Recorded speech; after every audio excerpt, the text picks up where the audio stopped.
June 5, 1944, RAF Tarrant, Rushden Airfield, England. The night before D-Day, the English countryside does not sleep.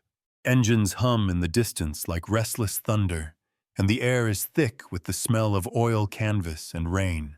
Across the sprawling grass field of RAF Tarrant, Rushden, 1,000 shadows move, men tightening straps, checking weapons, loading jeeps into hollow wooden shells that barely look like aircraft.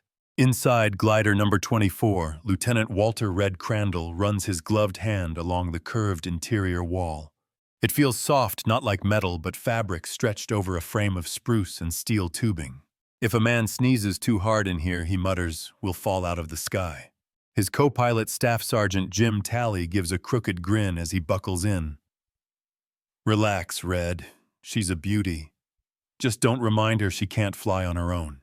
The Waco CG-4 glider, nicknamed the Hadrian by the British, but flying Coffin by everyone who flew her, sits hitched behind a C-47 Skytrain like a wooden box on a leash. Inside it carries 12 men of the 82nd Airborne, a disassembled 75mm howitzer, and a jeep lashed to the floor with ropes. Every inch of space smells like sweat and oiled canvas. The men inside speak in low tones, no laughter, no bravado, just the slow rhythm of soldiers rehearsing how not to die. 23:20 hours. The field lights flicker out. Engines roar to life across the runway. The wind carries the sound of hundreds of C-47s, throttling up each with a Waco glider straining behind it like a held breath. A voice crackles over the radio. "Glider trains, this is control. You are cleared for takeoff. Godspeed, boys." Crandall takes a deep breath. "Here we go. All set?" Jim Talley nods. "Ready as I'll ever be." The tow cable snaps taut. The glider jolts forward violently, bumping and swaying across the grass. Crandall grips the stick eyes fixed on the tail of the tow plane ahead. "Come on, sweetheart," he murmurs. "Let's pretend we've got an engine." The wooden wings lift reluctantly, the airframe groaning as it rises into the night. Below them, the last lamps of England fade into darkness. At 200 feet, the sky is filled with motion-black silhouettes of aircraft against a gray-blue moon. Inside the glider, one of the paratroopers leans close to Crandall's seat. "Hey, sir, how do you steer this thing without power?" Crandall smiles without looking back. "Same way you pray, son, with faith and a lot of hope." They pass over the channel. Below them, the sea glows faintly with the phosphorescence of waves. Far ahead, lightning flashes not weather, but war. The invasion has already begun. Naval guns from hundreds of ships hurl shells toward the French coast. Talley squints through the side window. "You ever think about how we look to the Germans right now? A bunch of plywood birds gliding in like ducks at a shooting range." Crandall nods grimly. "Yeah, they'll laugh right until the first jeep rolls off." They both know what the Germans call these gliders, Särge mit Flügeln, coffins with wings. The Luftwaffe officers had mocked the American idea of flying unarmed, engineless machines into battle. But the Allies had a different view. These gliders could go where no plane could land, carrying the backbone of invasion. The paratroops, the guns, the wheels, the supplies right into the enemy's heart. If they survived the landing, 0125 hours, June 6th, the English coast is gone. France lies ahead, a faint dark mass on the horizon. The C-47 jerks as flak bursts blossom in the night sky. Crandall grips the controls tighter. Flak ahead, 1 o'clock, Talley shouts. Crandall sees it, black puffs blooming like poisonous flowers. Searchlights rake the sky. Somewhere to their left, a glider catches a direct hit. The flash is brief, a bloom of orange, a falling ember, and then nothing. "Christ," Talley whispers. Crandall's jaw tightens. "Hold her steady. We're almost there." The C-47 banks, right lining up for the release point near Sainte-Mère-Église. The cable snaps suddenly with a metallic twang, and the world goes silent. No engines, no roar, only the wind. The sudden quiet feels unnatural, like the pause before a confession. "Cable away," Crandall mutters. "We're on our own." The descent begins. Below, the Normandy hedgerows gleam faintly in the moonlight. Tally checks the altimeter. 500 feet. Crandall's voice is calm, eyes open. "Find me a field that won't kill us." He banks slightly left. The glider groans. Inside, the airborne troops brace for impact, hands gripping straps, boots locked, silent prayers whispered into helmets. The field looms closer, too small, too dark, but it's all they've got. Crandall flares at the last second. The Waco hits the ground hard, skidding through mud and hedgerow, shearing off its right wing in a spray of debris. The Jeep breaks loose from its straps, crashing against the bulkhead. Men shout, curse, cough, then stillness. The only sound is the ticking of the cooling metal and the distant thunder of guns from the beaches. Crandall exhales slowly. "Everyone alive." A voice from the back, "Yeah, mostly." He turns to Tally, who grins shakily. "Well, Red, the Germans were right about one thing." "What's that?" "This is a flying coffin. We just happened to crawl out of it alive." Outside, the hedgerows flicker with orange light as other gliders crash and slide into the fields. Paratroopers scatter through the mist, cutting harnesses, pulling equipment free. Somewhere nearby, a cow bellows in confusion. Crandall steps out into the cool night air, the wrecked glider behind him. Overhead, more shapes drift down, silent, ghost-like, carrying the rest of the 82nd and 101st Airborne Divisions into the heart of occupied France. He looks up at them and whispers, "They'll never laugh again." Far away, the first German flares rise into the night, turning the fields of Normandy into a stage of light and fire. The invasion of Europe has begun, and the flying coffins are the first to arrive. WW2Files hours, June 6, 1944, north of Sainte-Mère-Église, Normandy. The field smells of crushed nettle and wet earth. The wind hisses through the hedgerow, where Lieutenant Walter Red Crandall kneels, rubbing feeling back into his wrists. His co-pilot, Jim Tally, yanks a bent pin free and kicks the Waco's hinged nose open. The whole front of the glider swings up like a mouth. It's supposed to be a clean, ballet-smooth operation. Tonight, it's a splintered grin canvas. Torn spruce ribs cracked the skid, buried a foot into loam. "Cut the lashings," Crandall barks. Inside, paratroopers of the 82nd Airborne move like men who've rehearsed this in the dark 100 times. A corporal hacks at ropes with a fighting knife. The Jeep drops to its wheels with a soft thud, tool rolls jangling. The disassembled M1A1 75mm pack howitzer waits on its cradle, wrapped in khaki like a sleeping animal that must wake angry and fast. Tally's flashlight snaps alive for a heartbeat just long enough to find the last strap. Lights out, someone hisses, but the damage is done. A tracer snaps overhead, red-green stitches tearing the night. Everyone freezes, listening for the reply, the metallic cough of an MG-42 beyond the hedges. "Get that Jeep out," Crandall says low. Then the gun. The driver feathers the throttle. The Jeep noses down the ramp. Mud sucks at the tires. Two troopers shove from behind boots, sliding curses, barely whispers. The little engine coughs and finds itself. The Jeep crawls free into the lane like a beetle escaping a crack in a stone. Crandall steps to the nose and runs a palm along the jagged rib. The glider did its job. So did we. He glances up, shapes keep coming, more Wacos stacked in ragged echelons. Paratroopers drift like ghosts in silk, scattered by wind and flak. Some glide sure-footed toward planned LZs. Others vanish into wrong meadows. "Where are we?" Red Tally asks. Crandall points past the hedgerow. "Close to drop zone O if we're lucky." Another glider hammers in two fields, over-ending with a wooden scream. A white star flashes as it cartwheels and goes still. A private crouches beside Crandall. "Sir, they said the Krauts stuck poles in the fields." "They did," Crandall says. "We found a field with fewer teeth." He gestures at the hedge. "Roadblock here. We're the cork." The Jeep snubs up to the hedge and angles in the driver, waiting. Orders come in bursts, set hub to hedge gun trails here, ammo there.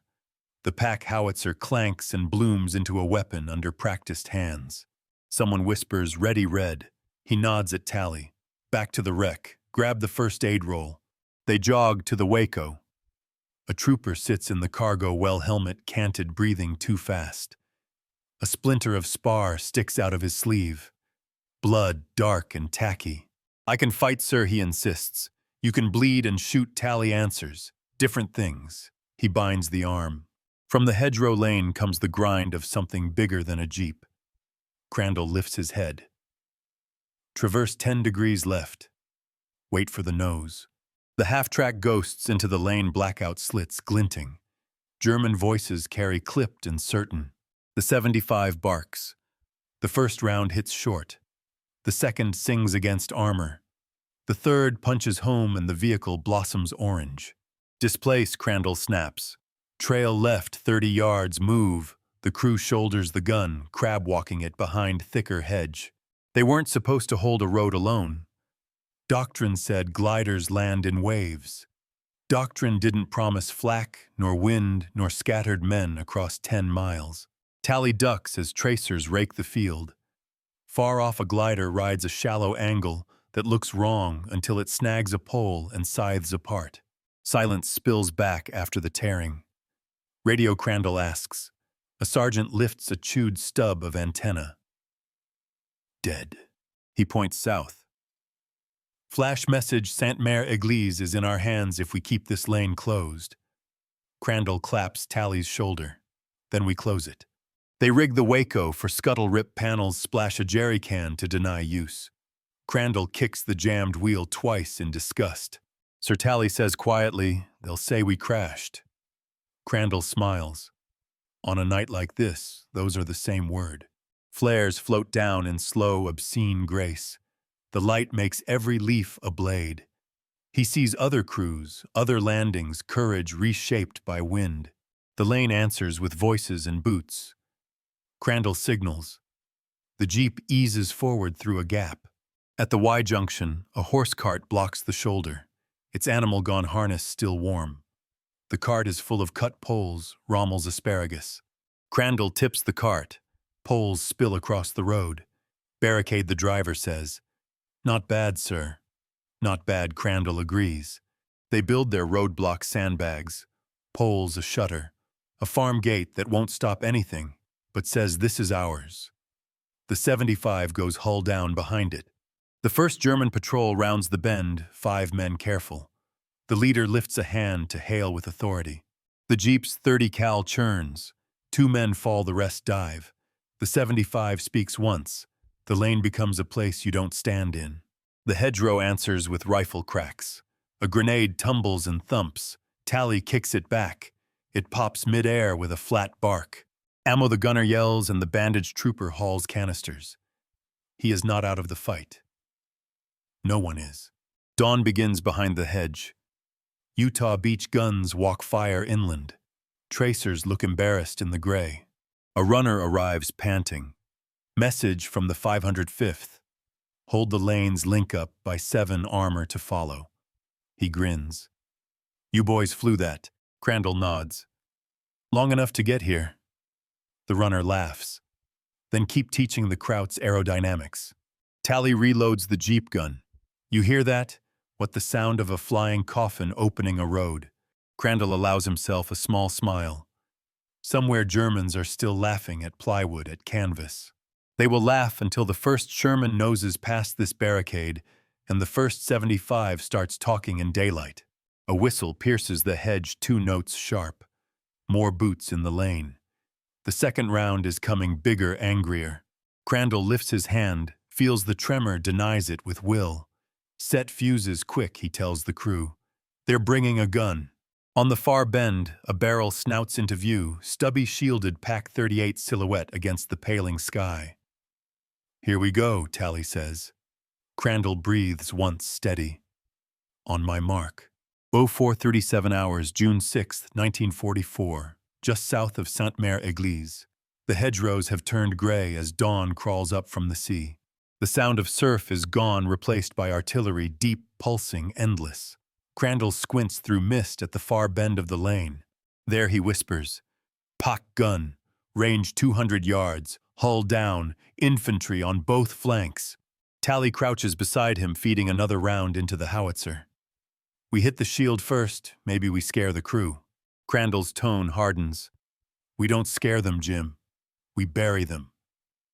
The gunner takes aim, hands shaking from exhaustion. The German gun fires first. The flash is blinding, the crack instantaneous. The round slams into the hedge, spraying dirt and splinters. Fire. The American 75 barks the round, punching through the pack's shield. A figure collapses. Another dives for cover. "Hit," Tally shouts. But the Germans aren't running. Two men swing the pack back onto target, the barrel seeking like an eye. Crandall grabs the lanyard himself. Second shot high, he pulls. The shell hits the gun's breech. Metal folds. Flame erupts. The lane goes quiet. Only the crackle of fire remains. "Reload," Crandall orders, though there's nothing left to shoot at. The air smells of burning oil and blood. Tally wipes sweat. "How long can we hold this road?" "Long enough for someone to drive through it," Crandall says. He kneels beside the wounded trooper. "You all right?" "Fine, sir," the man mutters. "Can still pull a trigger." Crandall nods. "Good. Keep your sector covered. They'll come again." Two more glider crews emerge from the hedges, muddy, bloodied. One lieutenant calls out, "We thought you were gone." "Not yet," Crandall replies. They shake hands, no time for names. One group has a radio, the other ammunition. They form a defensive line across the lane. Tank destroyers are inbound. "If Krauts retake this, we're cut in half." Crandall glances at his wrecked glider. "Then this road doesn't fall. Not today." 5:40 hours. The mist thickens with the scent of gunpowder and apple blossoms. A paratrooper jogs up. "Half a company in the village ahead. That's more than we can handle," Crandall says. Tally smiles. "Guess that makes it a fair fight." They dig in sandbags, glider panels, crude barricades. The 75 points down the lane like a daring finger. Faint German voices drift closer. Commands boots on gravel. "Hold until you see helmets," Crandall whispers. Muzzle flashes appear, bright bursts from MP40s. Bullets shred leaves. Someone grunts, hit but firing. The Jeep's Browning answers, ripping through the smoke. The 75 fires again, punching gaps in the line. The Germans fall back, regroup, firing from trees. The lane becomes a storm of metal mud and screams. "Keep firing," Crandall yells. "They'll break before we do," Tally laughs. "They're calling us crazy bastards again." Crandall grins. "Good. Means we're doing our job." Tack falters. Germans slip back into fog. The lane is silent again. Ammo check. Half left. Casualties 2 walking. Then we hold until the 4th Division arrives. 7:04 hours. The sound they've waited for engines. Down the lane, Sherman tanks emerge from smoke. Infantrymen follow, eyes wide at the wrecked glider and defenders. "You boys, Airborne Glider Corps," Crandall says. The tanker laughs. "Didn't know we had one," Crandall smiles. "We do now."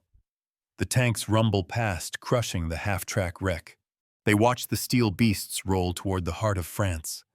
Tally looks at the wrecked Waco. "We left half of her in England." Crandall replies, "and the other half in history."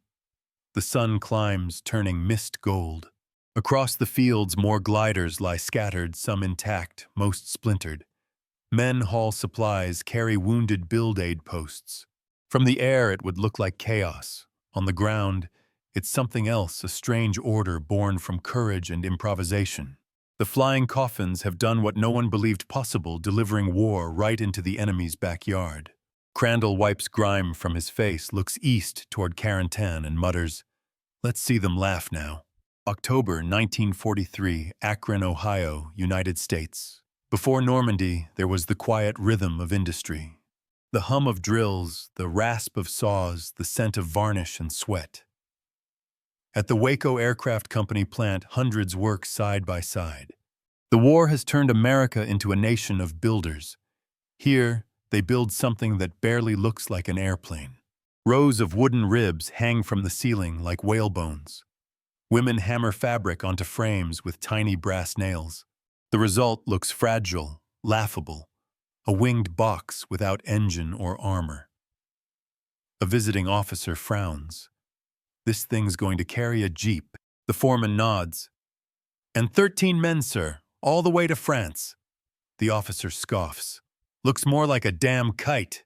The foreman has heard it all before, toy plane flying coffin death trap. But the blueprints are real, the orders signed. He wipes his hands on a rag. Doesn't matter what it looks like. Matters what it delivers. Across the street in a converted gym, the glider pilot school trains a new kind of airman. They call them tow babies. Pilots who never touch an engine, never fire a gun, but must land a ton of men and metal in a football field under fire. You got one shot, boys. No second pass, the instructors shout. You hit it right or you don't hit it at all. Students train in TG-3A gliders built from plywood. They line up behind tow planes, feeling the jerk of the cable. One overshoots the field, crashes through a fence. Instructors don't yell, they measure mark and teach the next man. By week's end, they can land anywhere, dirt, swamp, snow. They call it controlled crash school and grin when they say it. By Christmas 1943, Waco produces one glider every 37 minutes. Factories from 20 states feed the line. Steel Cessna Ford, 1,000 fragments of wood and canvas, destined to meet above France. Children collect tinfoil and wire, not knowing they're helping build wings that will never come home. America will build more than 14,000 of these unarmed ghosts. A newspaper jokes the Germans fear the insanity, not the gliders. But the War Department sees a weapon of logistics, a silent invasion, landing men and guns where planes cannot. One winter afternoon, a reporter visits the factory. He photographs Evelyn Rogers, age 21. She sands a wing rib. The caption will read, "She builds wings that will never come home." At lunch, Evelyn asks, "Do you think they'll be safe up there?" The foreman replies, "If they do it right, no one will remember the gliders. They'll remember who they carried." That night she writes to her brother in the 101st Airborne. "If you ever see a flying box in the sky," she writes, "wave. I might have built it." Meanwhile in Germany, Luftwaffe engineers mock American gliders. No engines, no guns, no honor, one colonel scribbles. They forget their own DFS-230s once conquered Belgium. The irony is lost. The Americans will master what they began. February 1944. Tarrant, Rushden, England. Fresh Wacos arrive by the dozen, packed like model kits. Crews bolt them together, paint invasion stripes on the wings. The smell of pine and glue still lingers. In the hangar, Crandall and Tally meet their glider, Chalk 24. Tally runs a hand along the frame. "You sure this thing'll hold a jeep?" Crandall grins. "Only one way to find out." The ground crew slides the jeep inside and checks the balance. A British officer mutters, "Bloody death traps, these." Crandall replies, "Maybe, but they'll get the job done. Until Jerry sees you coming," the officer smirks. By the time he sees us, Crandall says we'll already be on the ground. Outside, the wind smells of rain and coal smoke. In a week, these gliders will join the greatest airborne assault in history. Most won't survive, but for now they stand perfect pale wooden wings gleaming under hangar lights, ready to prove that even plywood can win a war. June 5-6, 1944, over the English Channel. The roar of engines fills the dark sky. C-47s drone in perfect columns, wingtips ghosting through mist. Tow cables trail behind like steel umbilical cords. From the ground, it looks like a fleet of comets streaking east contrails faint in the moonlight. Inside Chalk 24. Lieutenant Walter Red Crandall checks his altimeter. 3,000 feet. Stable. The air smells of fuel and canvas. Condensation beads on the windshield, tracing rivers down the plexiglass. "Tow steady," says Tally over the intercom, calm but tense. Crandall nods. "Keep an eye on the cable." Behind them, 12 men of the 82nd Airborne sit shoulder to shoulder among crates and a jeep tied down with ropes. The aircraft creaks, every vibration alive through wood, not metal. A private asks, "Sir, what if the cable snaps?" Then we glide on our own. How long can we glide? Long enough to find France or the Channel. The laughter that follows is thin but real. 23:48 hours. Flak bursts ahead, black dots that bloom into fire. Each explosion rolls through the sky in hollow waves. Flak's picking up ahead, Tally warns. Crandall feels each vibration through the tow cable like a pulse. "Stay tight," he murmurs. "If we lose the tow, we're flying blind." Turbulence ripples the formation. The C-47 bucks, the glider jerks. A few men pray. Outside, tracers climb like orange threads that vanish instantly. Tally peers out. Jesus, they're lighting up the whole coast. "Welcome to France," Crandall says quietly. Ahead, the channel glows with reflected fire. Naval artillery pounds the beaches, a thunder felt even here. Each flash marks a point on Crandall's map, Sainte-Mère-Église 41. 3 minutes to release point the C-47 radios. Crandall switches on the red cockpit light. 3 minutes, boys. Tighten up. Straps click. Weapons check. Boots dig in. "Your call," Red Tally says, hand on the tow lever. "Release," Crandall orders. The cable snaps away. The roar fades. The world plunges into silence. Only the wind sighs through canvas. "We're on our own," Tally whispers. Crandall eases the stick forward. "Keep her at 90. Below, fields and roads glint through the smoke. "Can't see the LZ," Tally says. "Smoke's covered everything." "Of course it has," Crandall mutters. "We'll pick our own." They bank left through cloud and tracer fire. Searchlights crisscross the sky. Machine guns chatter below. Crandall spots a field east of a burning barn. "Looks tight," Tally warns. "It'll do," Crandall replies. "Brace for landing." The troopers hunch down. The jeep driver mutters about the world's worst taxi ride. Crandall pulls up, leveling off. 200 feet. 100. The glider skims grass, then hits hard, skidding through mud. A wing clips, a tree tears free. The glider spins and stops in shattered wood. Silence again. "Everyone alive." A few curses answer. Tally nods. "Looks like it." "Good. Then let's make sure this field stays ours." They unstrap and kick open a panel. Cold air rushes in with smoke and cordite. Distant gunfire crackles north. Crandall climbs out and surveys the field gliders, broken everywhere. Parachutes drift like ghosts through the smoke. A burning Horsa lights the wreckage like a funeral pyre. Another Waco crashes nose first, yet its crew crawls out alive. "They said it'd be a milk run," Tally mutters. Crandall laughs once. They lied. Within minutes, the jeep is free and the howitzer assembled. They form a perimeter around the field. Above them, more gliders drift in waves, some landing hard, some vanishing in smoke. The sound of impact rolls across the fields. "Thousands of pounds of plywood on Hitler's doorstep," Tally says. "And everyone worth its weight in blood," Crandall replies. Hours later, dawn shows 350 gliders scattered across Normandy. To the Germans, they're wreckage.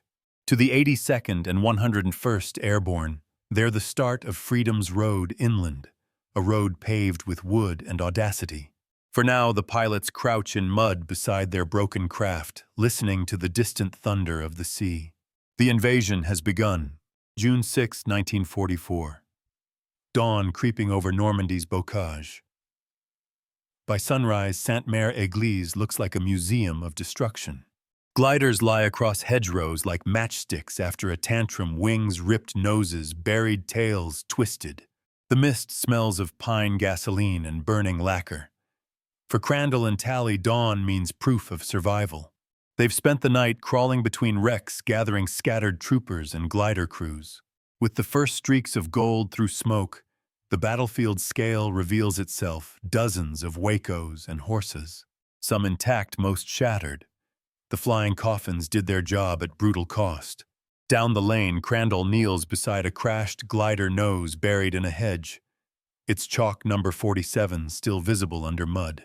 Inside a jeep on its side, two paratroopers slumped near the cockpit bulkhead. They didn't even get out, Tally says quietly. Crandall nods. They made it farther than most. He circles the site on his field map, respect not procedure. Across the hedgerow, 101st troopers unload crates from another glider. Hey sir, you Waco boys. We found 60mm mortars. Came in like a meteor but didn't blow. You need fire support. We're setting up near the orchard. The Krauts are regrouping in that village, Crandall warns. Then let's give 'em something to regroup around, the sergeant grins. Farther south, a glider lands perfectly in a wheat field. Its nose smashed, but its 75mm pack howitzer intact. Lieutenant Harris waves. Red, you made it. Barely, Crandall shouts. Lost the tail, but she held. Got a whole gun crew, Harris says, proud of his makeshift battery, a howitzer ringed by sandbags made from torn parachutes. Not bad for a bunch of pilots, Crandall quips. Harris grins. We came to fly. We stayed to fight. By mid-morning, the sky fills again, C-47s returning west for another tow. Invasion stripes flash faintly against blue. They're going back for the next wave, Crandall says. Think they'll send more gliders, knowing command, yeah. Tally scans the wrecks. Then God help 'em. So 900 hours. Machine gun fire rattles from the village. Bullets snap through leaves, everyone dives for cover. Positions, Crandall yells. They're counterattacking half-track and infantry range 200. Fire. The Browning roars, brass casings spilling into mud. The howitzer joins seconds later, lobbing shells. A bullet smashes the jeep's windshield.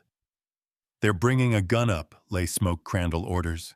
A white shell bursts, smoke blinds the Germans for 30 seconds. Move, Crandall yells as they shift through mud and debris. Shells land close. Keep low, Tally shouts. The next blast throws them flat, dust wringing ears, sweat. Jim still here, Tally groans. Then keep shooting, Crandall grins. After 20 minutes, the firing fades.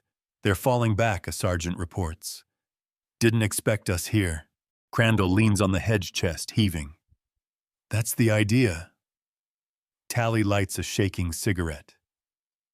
You ever think what this looks like from the sky? Crandall glances around smashed gliders, wounded wreckage. Yeah, he says softly. Like the world's biggest graveyard. Medics move glider to glider, checking for survivors. In one wreck, a British crew lives after 8 hours trapped. In another, a pilot's hand still grips the control stick. By noon, the fog burns off and Normandy reveals itself. Hundreds of square miles now dotted with Allied gear jeeps, guns, trailers, men. The gliders transformed the battlefield, a suicidal joke turned weapon of logistics. Every road now holds an American column. Crandall wipes his hands, gazing at Chalk 24's wreck. You got us here, old girl. That's enough. She's earned her wings, Tally says. Crandall smiles faintly. She never had any. From the east, the faint echo of tanks drifts closer. The beachhead is linking with the airborne troops. The line between sea and sky invasion and liberation is closing. And in Berlin, men who mocked flying coffins read grim reports. War has changed shape. It now falls from the sky without an engine, without a sound, without mercy. June 7-10, 1944. The hedgerow country of Normandy, 2 days after D-Day. The wind carries the scent of gunpowder and cut grass.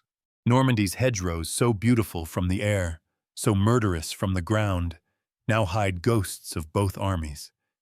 The fields are alive with sound tank engines grumbling, the shuffle of boots, the metallic whisper of weapons being reloaded. Lieutenant Walter Red Crandall wipes grime from his eyes and studies the crude map spread across the hood of his mud-smeared jeep.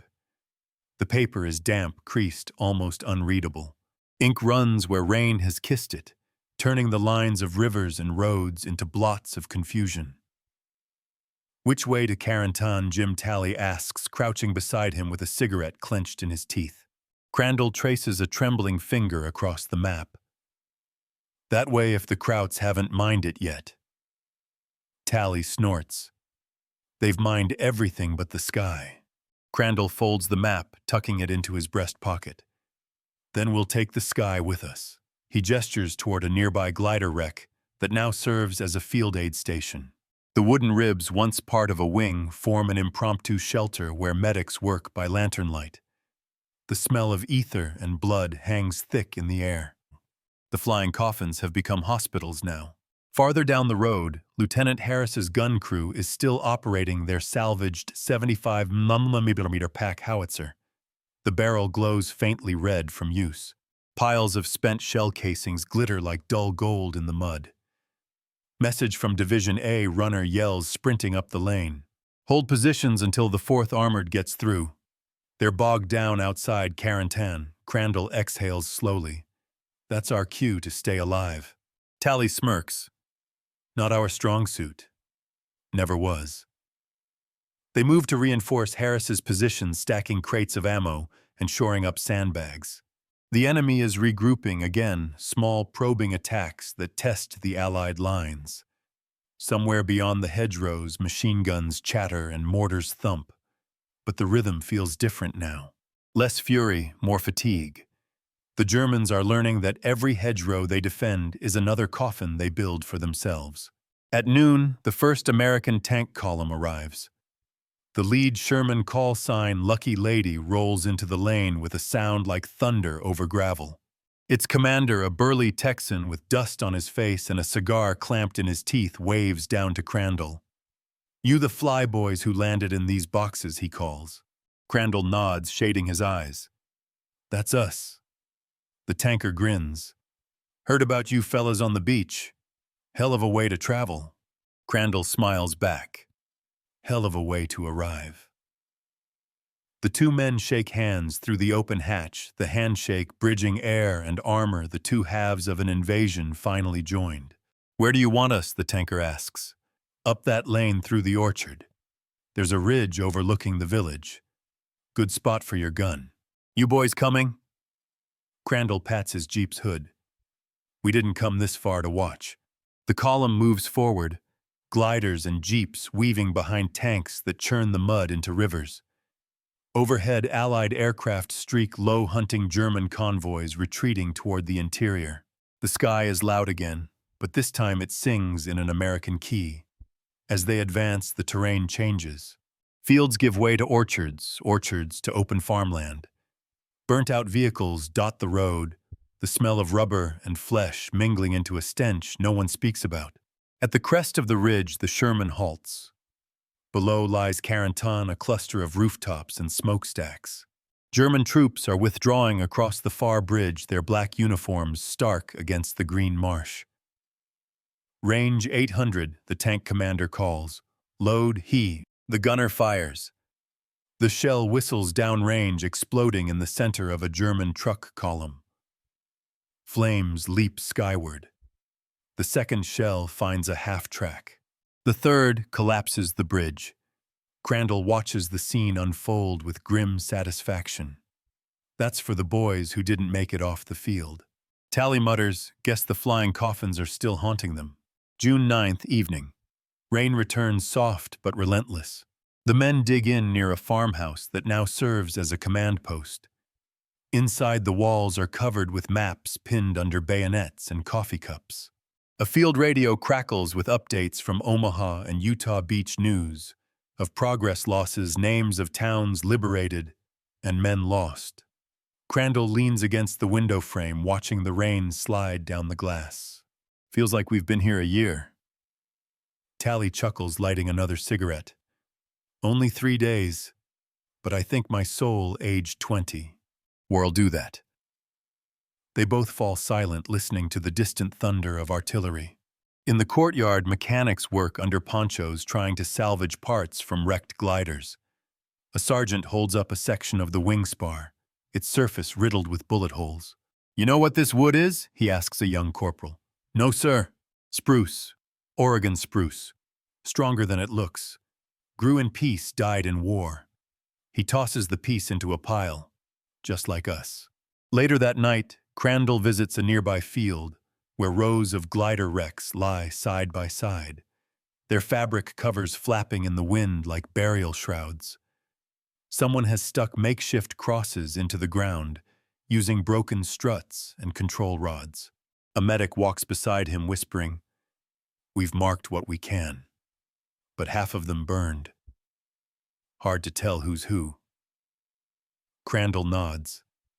They deserve names, not numbers. He kneels beside one wreck, brushes mud off the chalk mark, LZE, and whispers, "Rest easy, boys. You landed where you were needed." The medic says nothing. The wind answers for him, whistling softly through the torn wings. Back at camp, a radio operator waves Crandall over. "Message just came in from HQ.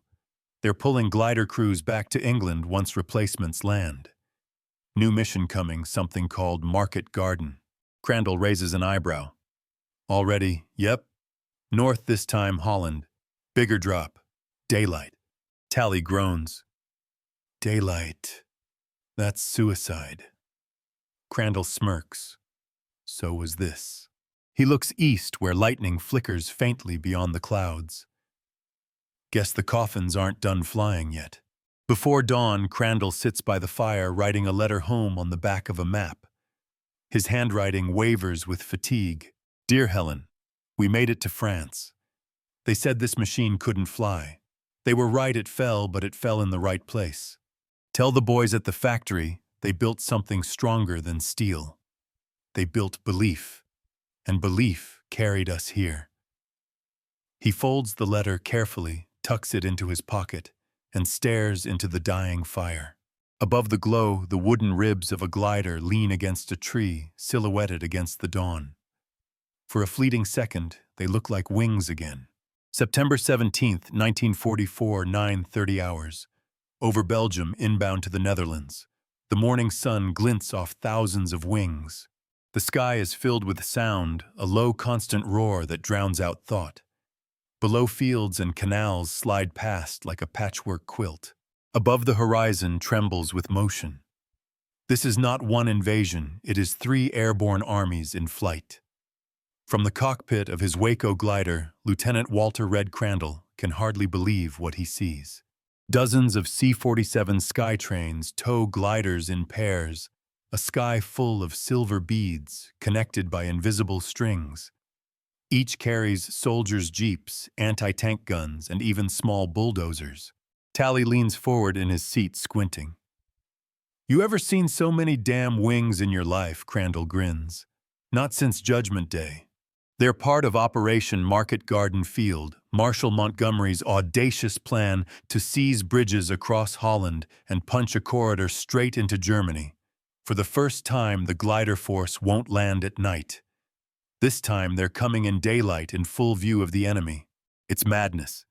It's genius. It's both. The radio crackles. All gliders.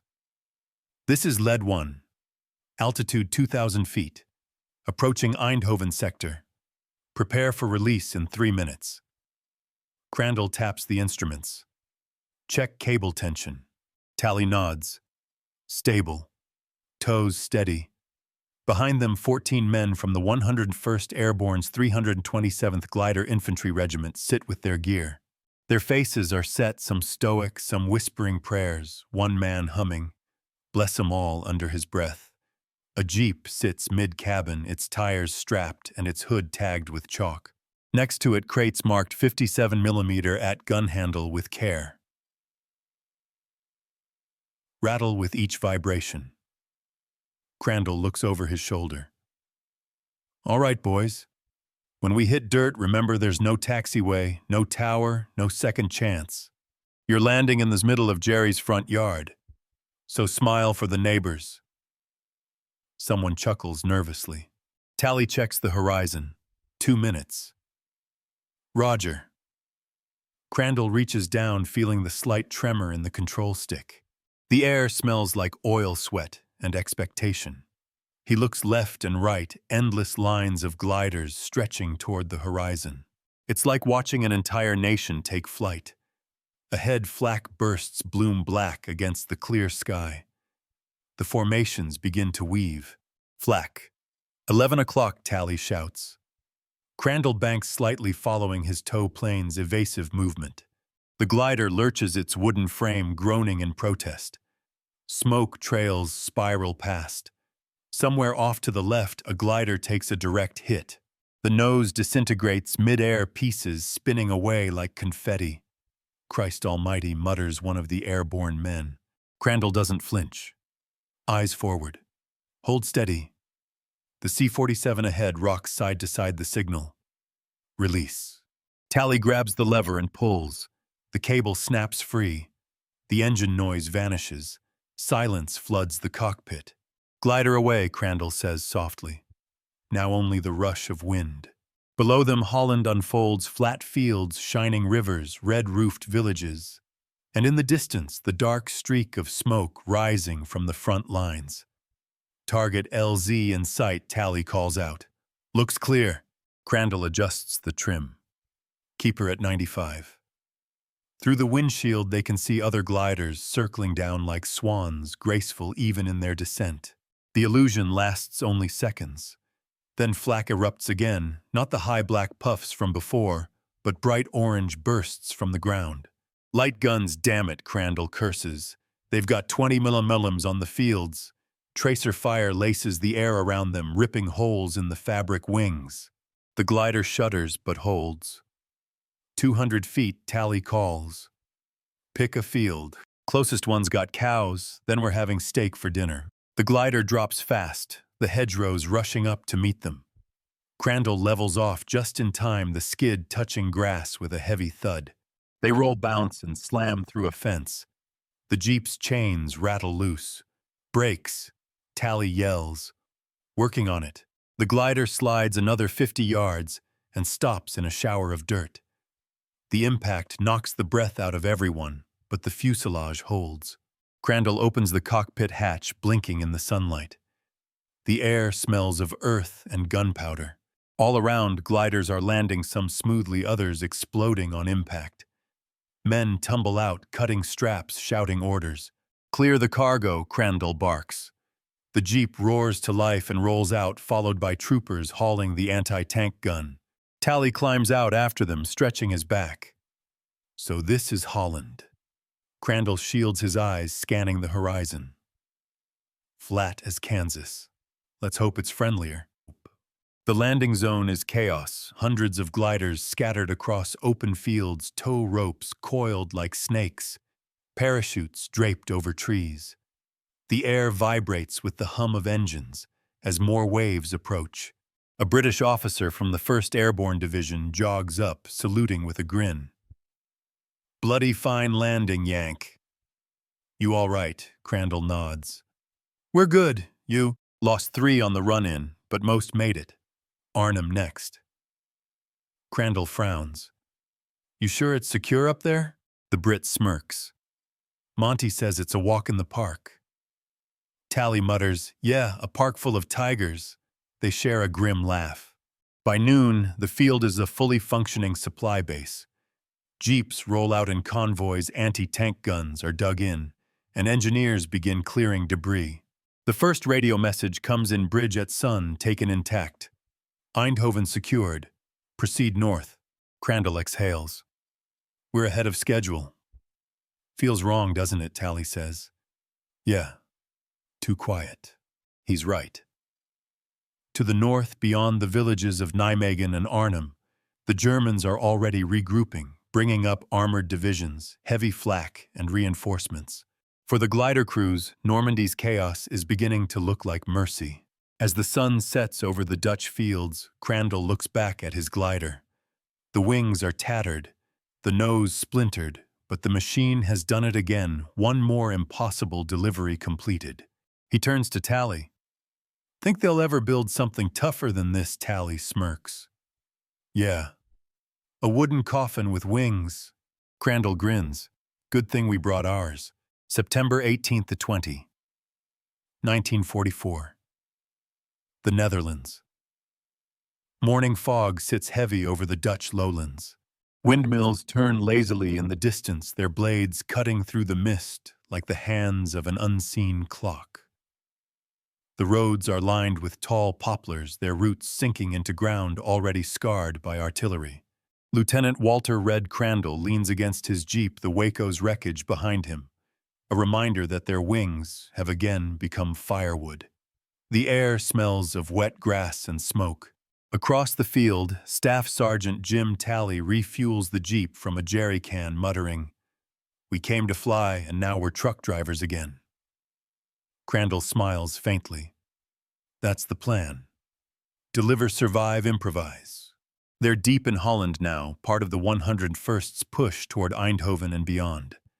Bridges have been captured, columns are advancing, but reports from the north grow darker each hour. The British 1st Airborne Division is holding the last bridge at Arnhem, and German reinforcements are pouring in faster than expected. Crandall listens to a British radio operator relaying fragments of messages through static. "Enemy armor approaching from the east. Request support running low on," the voice cuts out. Talley glances up. "They're getting chewed up, aren't they?" Crandall nods. "Yeah. Arnhem's turning into a graveyard. The road north is jammed with traffic jeeps, trucks, supply wagons, ambulances. Civilians wave from doorways offering apples and bread to soldiers who barely slow down. Dutch children hold small paper flags, red, white, and blue, and shout, "Yankee, Yankee." Talley throws them a chocolate bar. "Reminds me of France," he says. Crandall shakes his head. "Except this time we're too far ahead of our own guns." They both know it. The narrow Hell's Highway running up the spine of Holland is the only lifeline keeping the airborne divisions supplied. Every time the Germans cut it, the entire advance teeters on collapse. By the afternoon of September 19th, the column halts. Word spreads quickly, bridge-blown road, mined enemy counterattacking from both sides. Crandall climbs onto the jeep hood and scans the horizon through binoculars. Smoke columns rise from the next village.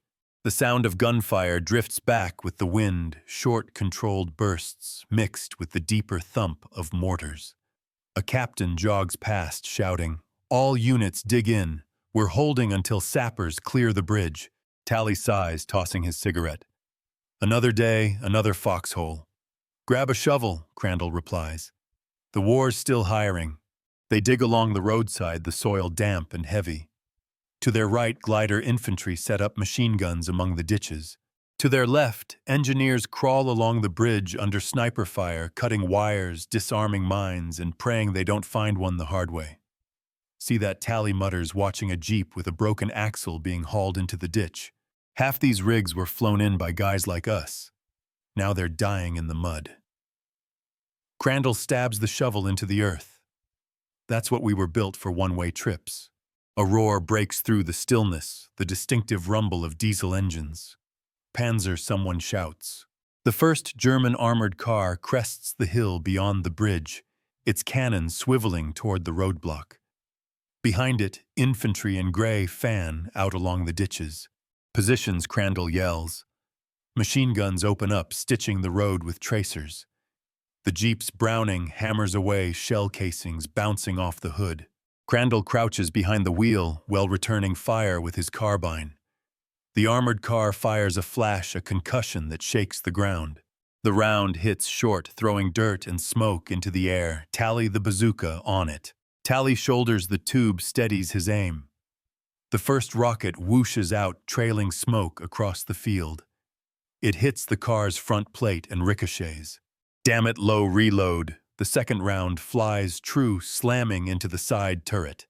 The vehicle erupts in orange flame, its hatch bursting open like a scream. "Got it," Talley shouts, grinning. Crandall claps his shoulder. "That's for Normandy."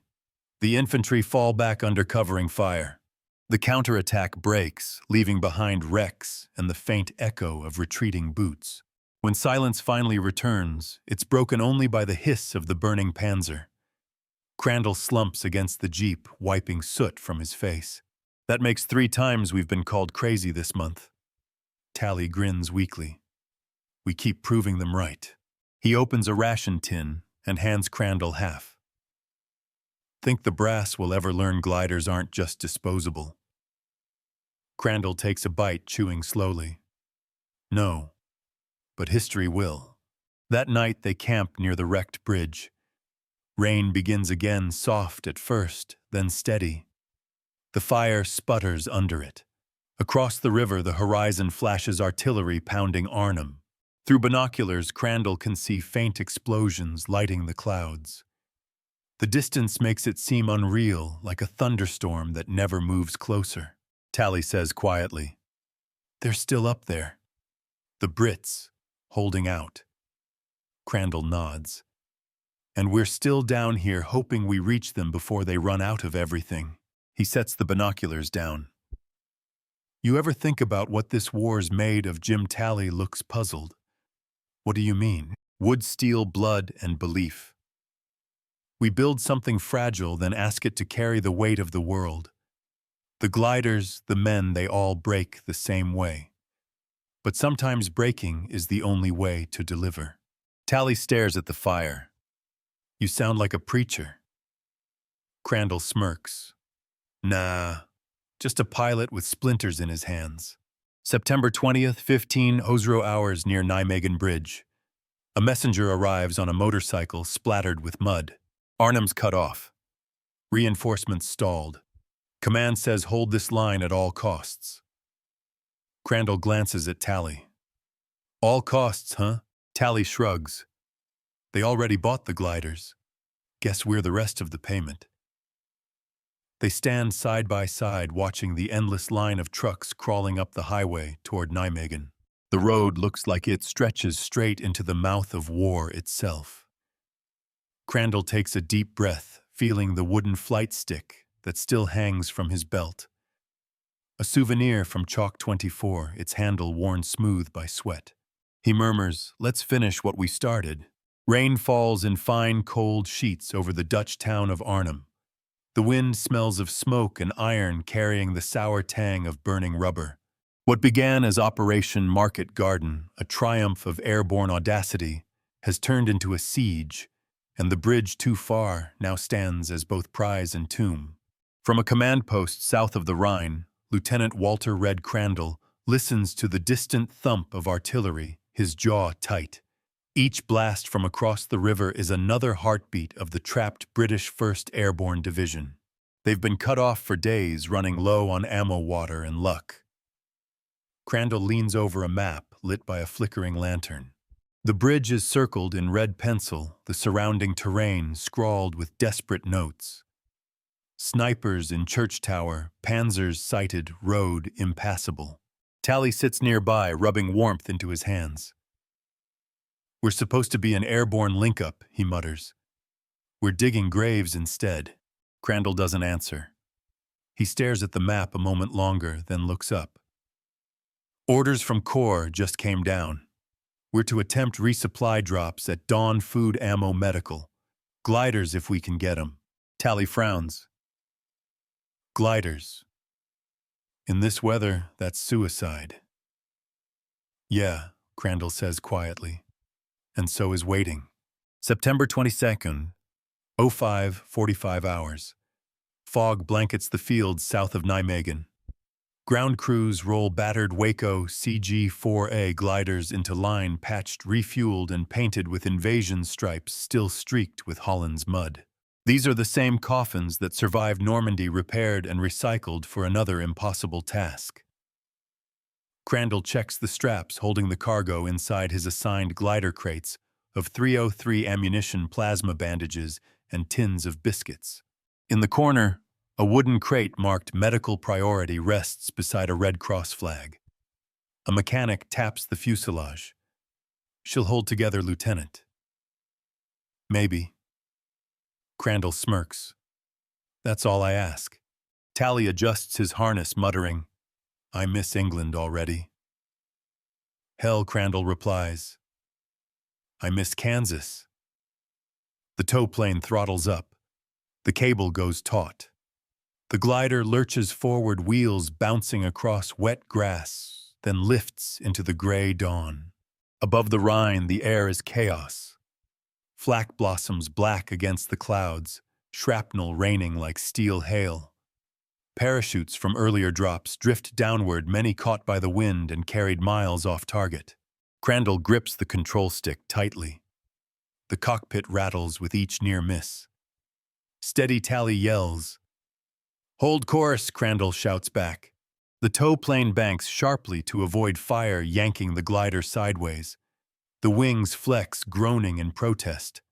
The altimeter wobbles between 900 and 700 feet. "Release now," Crandall orders. Tally yanks the lever. The cable snaps free. Silence.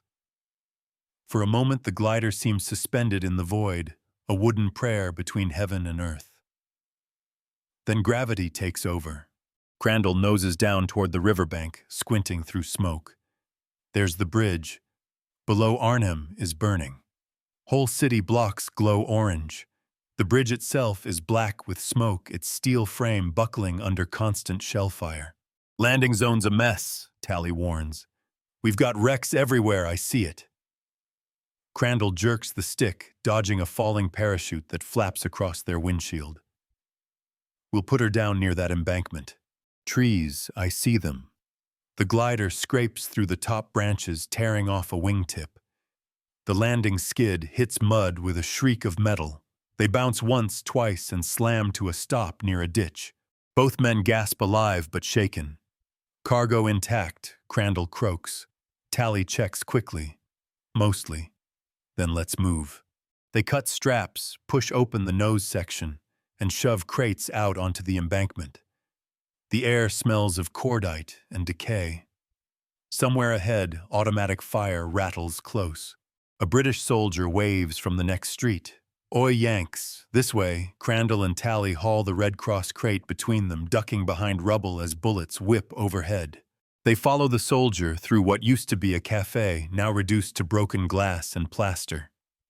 Inside, a makeshift field hospital occupies the basement, stretchers everywhere, candles flickering in wine bottles. A nurse with soot-streaked cheeks looks up as they stagger in. "Supplies?" she asks, her voice trembling. Crandall sets the crate down gently. "Straight from the sky, ma'am." For a moment, the room seems to exhale. Outside, the war doesn't pause. Shells crash against the river embankment. The bridge looms above its metal bones, glowing red-hot under bombardment. Tally peers through the shattered doorway. "We can't stay long, Red. The Jerrys'll have this area zeroed in any second." Crandall nods. "Let's get back to the field, maybe grab another run." But as they step into the street, a thunderous crack splits the air. The far span of the bridge collapses, sending a sheet of sparks and smoke into the sky. The shockwave knocks them flat. Jesus, Tally coughs. "They're bringing it down," Crandall stares through the haze. On the north bank, tiny figures wave white cloths, the last of the British 1st Airborne, surrounded and out of ammunition. He can see them even from here, holding their position until the very end. Tally swallows hard. "We were too late." Crandall's jaw tightens. "No. We were right on time, just not enough of us." When night falls, the Rhine reflects the fires of Arnhem, like a wound that won't close. The gliders that survived the drop lie scattered along the south bank, their pale frames glowing ghost-like in the light of burning oil. Crandall and Tally sit beside one wreck, sharing the last of their rations in silence. "You ever think," Tally murmurs, "that maybe the Germans were right to laugh at these things?" Crandall gazes at the broken wings illuminated by firelight. "They laughed because they didn't understand. You can't laugh at men who land in hell on purpose." He picks up a splintered piece of the glider's wing light, almost weightless. "This stuff," he says softly, "carried empires. By morning, the last defenders of Arnhem surrender. The bridge, now a twisted skeleton of steel, stands as monument and warning." Back across the river, engineers recover the wounded glider crews. The rest pilots, infantry medics, are buried near the landing zones under wooden crosses made from their own airframes.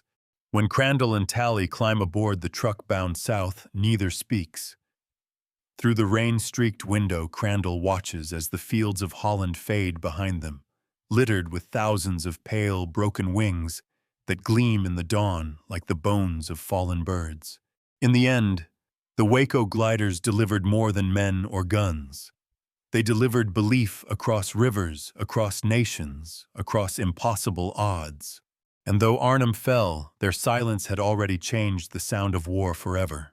Snow falls across the English countryside in slow, delicate spirals, the kind that seemed too gentle to belong to a world still at war. The runways of RAF Tarrant Rushton are lined with rows of silent gliders, their wings frosted white, their invasion stripes fading beneath the weight of winter. Inside the hangar, Lieutenant Walter Red Crandall runs his hand along the cold frame of a Waco CG-4A. The once bright aluminum fittings are dull now.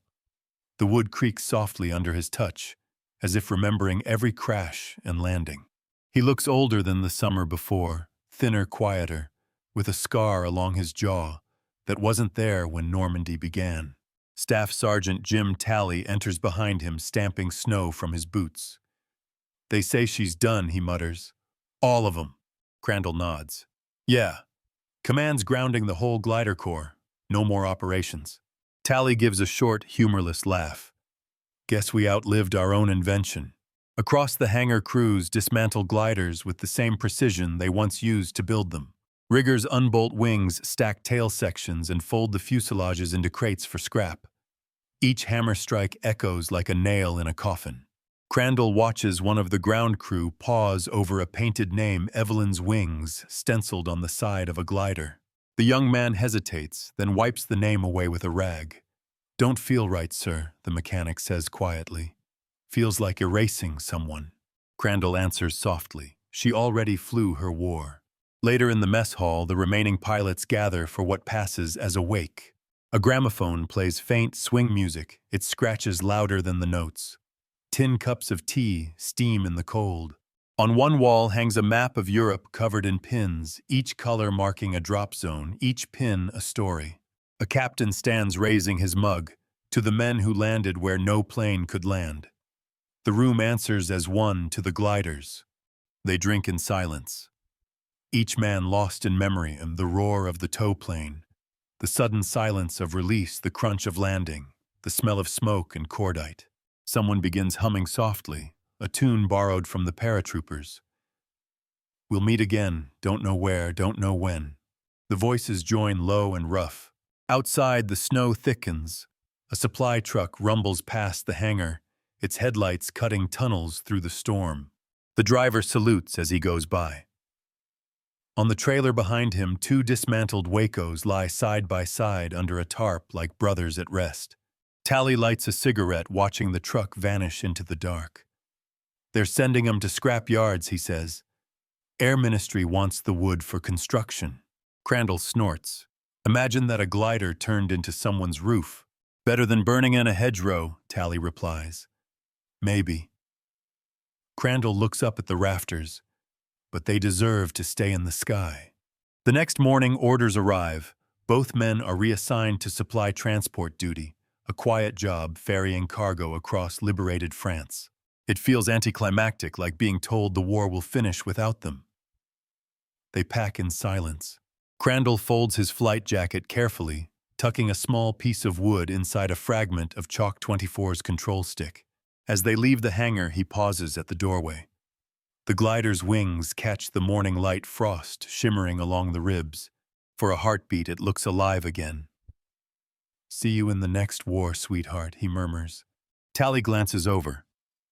What was that, just saying goodbye? February 1945, near Bastogne, Belgium. Snow crunches under tires as their supply truck crawls along a frozen road. The war has shifted east now. The Battle of the Bulge has come and gone, leaving behind wrecks and ruins. The sky is pale and colorless. Crandall drives while Talley dozes in the passenger seat, his cap pulled low. They pass a convoy of returning glider infantry boys, barely out of training, faces hollowed by the cold. Talley opens one eye. "Kids," he mutters. "They don't even know what a Waco is." Crandall nods. "They don't have to. We built the bridge so they could cross it." They drive on past burned villages and abandoned tanks. Somewhere behind them, the last of the glider wings are being turned into kindling. But ahead across the snow-covered fields, small groups of civilians wave as the convoy passes. Children run beside the road laughing. Crandall slows just enough to toss a chocolate bar out the window. The boy who catches it beams like he's been handed peace itself. Still flying, Tally says softly. Crandall smiles. Yeah, just closer to the ground. March 1945, Southern England. Back at Tarrant Rushton, spring returns. The hangars are empty now, their floors swept clean. Only a few relics remain, a broken tow hook, a dented helmet, a single wingtip leaning against the wall like an unfinished promise. Crandall stands alone, writing one final report. The Waco CG-4 glider demonstrated that courage, not engines, defines flight. It was laughed at before it flew. It was feared after it landed. The men who rode it into battle redefined what wings mean. He sets the paper aside and looks through the open hangar doors, where the sky glows gold over the countryside. For the first time in years, it's silent. Not the silence of anticipation, but the peace of something completed. That night, Crandall sits beneath the wing of a derelict glider, flask in hand, watching stars through the holes in the canvas. Tally joins him, dropping into the grass. "You think anyone'll remember us, Red?" he asks. Crandall takes a long sip, then passes the flask. "They'll remember the landings, the bridges, the victories. But us," he gestures upward, "will be the ghosts that got them there." Tally chuckles softly. "Flying ghosts." Crandall nods. "Flying ghosts." The wind stirs the torn fabric above them, making the faintest whisper a sound that might almost be wings. August 1945, Paris, France. Victory banners hang from every lamppost. The cafes spill into the streets again. Music has returned to the boulevards, and so have the bright dresses, the laughter, and the taste of life itself. But for Lieutenant Walter Red Crandall, the noise feels foreign, like a song played in a language he no longer speaks. He sits alone at a corner table of Le Madeleine, nursing a glass of vin rouge. Around him, soldiers in mismatched uniforms toast peace pilots, exchange medals for stories, and Parisians dance to an accordion tune about spring. Crandall's own uniform is faded, the glider wings above his pocket, dulled from too many washings. A French waiter stops by, eyeing the insignia curiously. "Monsieur, you are pilot?" Crandall nods once. "Used to be." The waiter smiles. "Ah, you flew the Great Plains, the Thunderbolt, the Mustang." Crandall takes a slow sip before answering. "No. I flew the ones that couldn't." The waiter frowns in polite confusion, then moves on. Crandall watches him go, a faint smile touching his lips. "You wouldn't believe it if I told you," he mutters. Across town, in a converted war office near the Seine Army, engineers catalog the remains of Allied gliders. Thousands of them, scattered from Normandy to Arnhem, are being tallied for salvage. Each airframe has a tag: recovered, destroyed, dismantled in field. A colonel dictates to his clerk, CG-4A serial 4268294 burned out, no crew found. CG-4A 437112 recovered wings intact, cargo jeep lost. The numbers roll on for hours. To the bureaucrats, the gliders are tonnage. To the men who flew them, they were chapters in a book that the world has already stopped reading. September 1945, London. The British Parliament holds hearings on the future of airborne warfare. Generals argue, politicians pontificate. The era of the glider, one Air Ministry advisor declares, has come and gone.